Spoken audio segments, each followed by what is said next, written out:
Hi, it's Ike from Groovy Entertainment. Today we got another book on tape to play for you. Today's book is The Wizard of Oz for 1970.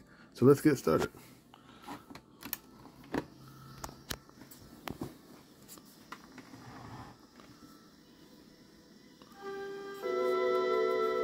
The Wizard of Oz. Dorothy and her Uncle Henry and her Aunt Em and her dog Toto lived in a one-room farmhouse in the middle of a great prairie in Kansas. One day, a terrible cyclone came whipping across the prairie. Uncle Henry was in the barn, and Aunt Em was in the cellar, so only Dorothy and Toto were in the house when the wind picked it up and carried it miles away, high into the sky. The trip took so long that Dorothy and Toto fell asleep. When they woke up, they found themselves in a very beautiful country. As they looked around, a band of little people, just Dorothy's size, came out of the nearby woods. They were led by a little woman dressed all in white, who said to Dorothy, "Thank you, kind sorceress, for killing the Wicked Witch of the East. We welcome you to the land of the Munchkins." Dorothy was very upset to be told that she had killed someone. But the little lady said, "Your house killed the Wicked Witch by landing right on her. I am the Good Witch of the North, and I would like to give you a gift. Take the witch's silver shoes, for they have some sort of magic power. I don't know what it is, but it is bound to be helpful one day." Dorothy put on the silver shoes and said, "Do you know how I can get back to Kansas? Aunt Em and Uncle Henry will be very worried about me, and I'm feeling homesick already." The Witch of the North said, "I don't know where Kansas is, but the Wizard of Oz in the Emerald City should be able to help you. Just follow the yellow brick road. It goes right to the gate of the Emerald City. You can't miss it." Dorothy thanked the Good Witch and her friends, and, waving goodbye, set off down the yellow brick road.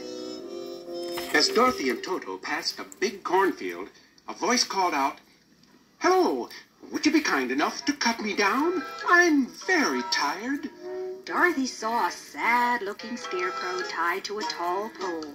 She helped him down, and while he rested, she told him about going to see the Wizard of Oz. "I don't know Oz. In fact, I don't know anything, because I have no brains. Maybe the wizard could give me some brains," the Scarecrow said. And so he joined Dorothy and Toto on their journey to the Emerald City. As they were passing a cabin in the woods, they heard a groan. Looking around, they saw a man made all of tin. Dorothy could see that he was all rusted, and so she ran and got an oil can and oiled his creaky joints. "I haven't been able to move for more than a year, since I got caught in a rainstorm," the Tin Man said. When Dorothy told him about the Wizard of Oz, the Tin Woodsman said, "Maybe the wizard could give me a heart. I would love to have one." And so he joined Dorothy and the Scarecrow on the journey to the Emerald City. They hadn't gone very far when a huge lion came bounding out of the woods and sent the Tin Woodsman and the Scarecrow tumbling down. When he turned to attack Toto, Dorothy shouted, "Don't you dare hurt that dog, you big coward! Why don't you pick on someone your own size?" At that, the lion sat right down in the road and began to cry. "I am a coward," he said. "I wish I had courage, for without it, how can I be king of the beasts?" "Perhaps the Wizard of Oz can help you," the Scarecrow said, sympathetically. And he told the lion where they were all going, and why. The lion decided to go see the wizard, too, and so he apologized for his rude behavior, and they all set off together. Soon they came to a great walled city, and then they came to a guard dressed all in green, standing in front of a gate in the wall. He made them all put on spectacles with green lenses to protect their eyes, and then he showed them the way to the wizard's palace. Even with the glasses on, they were all dazzled by the Emerald City. Everything was green. Green marble houses with green window panes. Green people dressed in green clothes. Green children playing with green toys. Even the sky seemed to be green. What a magic city it was. When they came to the palace, Dorothy went in first to see the wizard. He appeared to her as a great head without a body, And though she was very frightened, Dorothy told the head what she wanted. The wizard replied, "I will not send you home to Kansas until you have killed the Wicked Witch of the West. When the witch is dead, come back and I will help you." The Scarecrow saw the wizard next. The wizard appeared to him as a beautiful fairy.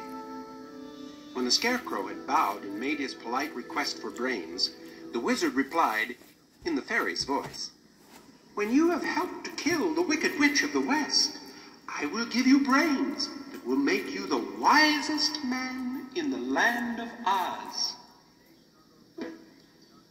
Then the Tin Woodman saw the great wizard, and to him the wizard appeared in the form of a terrible beast, so fearsome it made the Tin Woodman rattle and squeak just to look at him.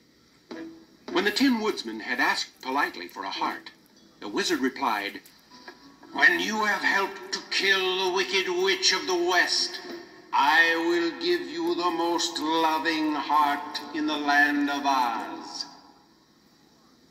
The last one to see the wizard was the Cowardly Lion, to whom the wizard appeared as a ball of fire.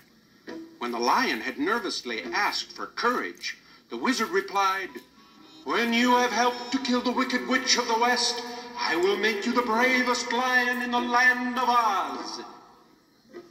The four friends decided they had no choice but to go to the land of the Winkies, where the Wicked Witch of the West lived. After a long and dangerous journey, they arrived at the Wicked Witch's kingdom, and she promptly had them all captured by a band of winged monkeys. When the others had been tied up, the witch pulled Dorothy into her house and tried to steal her silver shoes. Dorothy got so angry at this that she threw a bucket of water over the witch's head. As the water ran over her, the Wicked Witch began to melt away, and right before Dorothy's eyes, she turned into a messy puddle on the floor. All that was left of her was her pointed black hat. With the Wicked Witch dead, the friends rushed back to Oz for their rewards. The wizard hadn't expected them so soon, and so he wasn't properly disguised when they came running into his private chamber. Imagine their surprise when they discovered that the wizard wasn't a bodiless head, or a beautiful fairy, or a terrible beast, or a ball of fire. He was simply a man, just like Dorothy's Uncle Henry. "I'm sorry I had to trick you," the wizard said. "But I had to have your help in killing the Wicked Witch of the West. I am not a real wizard. I am simply a balloonist who got blown here by a terrible storm one day many years ago.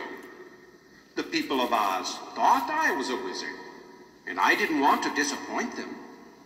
Because I used to work in a circus, I know how to throw my voice and do other tricks.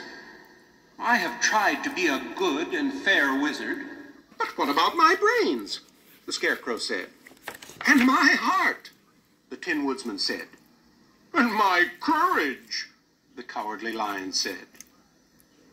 The wizard took the Scarecrow's head and filled it with pins and needles to show that he was sharp. "You will be a great and wise man," the wizard said, as he put the head back on the Scarecrow's body. Then he presented the Tin Woodman with a red velvet heart. "You will be a great and kind man," he said. And the Tin Woodman actually shed a tear of gratitude. "Drink this magic potion," the wizard said to the Cowardly Lion. And when the lion had drunk every drop, the wizard said, "You will be a great and brave king of all the beasts." And the lion roared his appreciation for what the wizard had done. Turning to Dorothy, the wizard said, "But I cannot get you back to Kansas.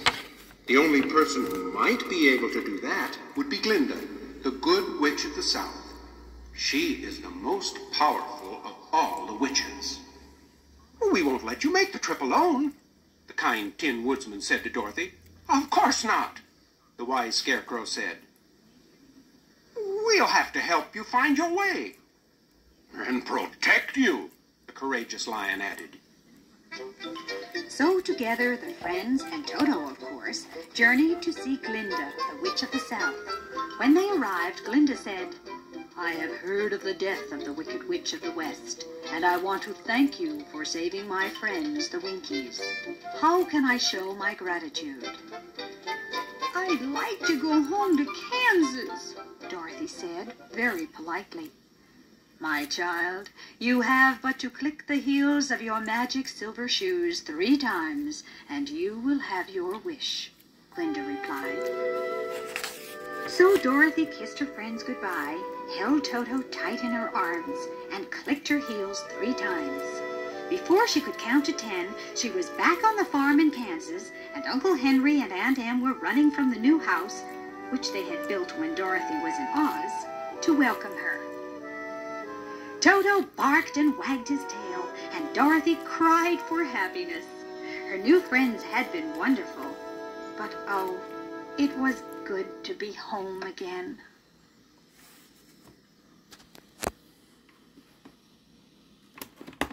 So that was The Wizard of Oz for 1970. So if you like, subscribe, share, and comment, and have a groovy day. And our next book would be